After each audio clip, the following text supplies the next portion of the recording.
medical condition which is thought to affect around 1 in 3,000 women.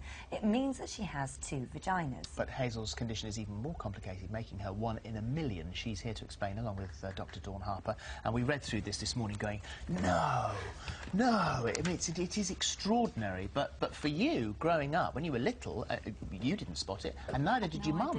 No, I didn't know I was any different whatsoever. So as a little baby, changing nappies and things like that, you really cannot see this. No, even now. I mean, I went through examinations as I was growing up because I had certain problems, and no one even saw it then. Yeah. But I guess in hindsight, when you look back, there were signs, weren't there? Yes. And the first time that you noticed any sort of problem ever was when your period started at the age of 14.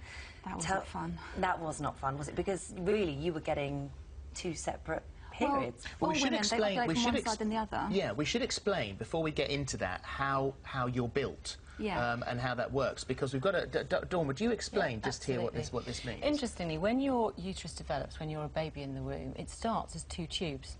And the normal thing to happen would be for those tubes to fuse, and then the septum breaks down and you form 1 uterus.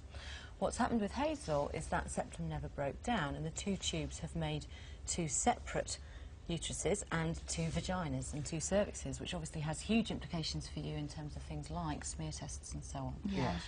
And you mentioned 1 in 3,000. I think it is relatively common to still have a septum or a fibrous band within the uterus, or a slightly abnormal shape to the uterus. And that's the kind of thing that I might pick up on one of my patients who we might be doing an ultrasound, for example, for a completely unrelated problem, and it's just something that we find. To actually have 2 completely separate uteruses is much rarer, and as you say, which is why we get into that moment of you're actually having, you could have 2 periods. Yes. Well, yeah, I mean, we all ovulate left and right alternatively, like all other women, but obviously if you don't know which side you're ovulating from, and you didn't know that you had 2 sides, you can be... You wouldn't understand why. Sometimes you'd end up in a bit of a mess, and other times not.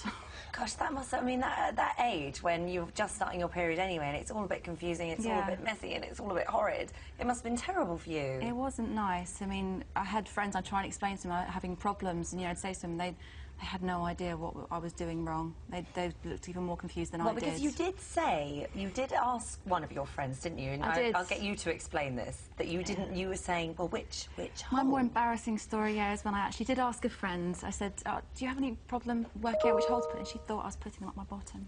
Oh, which of course was not the case at all. Nothing like that. And very difficult for you then to go and approach someone else and talk to them about it. I think I pretty much kept my mouth shut after that for quite a while.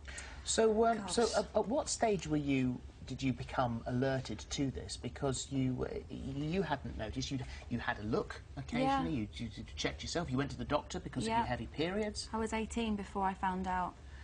And it was a boyfriend that says... Yeah, my first serious boyfriend. He said there was something different about me. I was trying to broach subjects, you know, to do with my sex life, things like that, and he said, well, maybe there's something wrong with you. He said, I've always noticed there's this thing here, and I completely freaked out and went to go and check on it.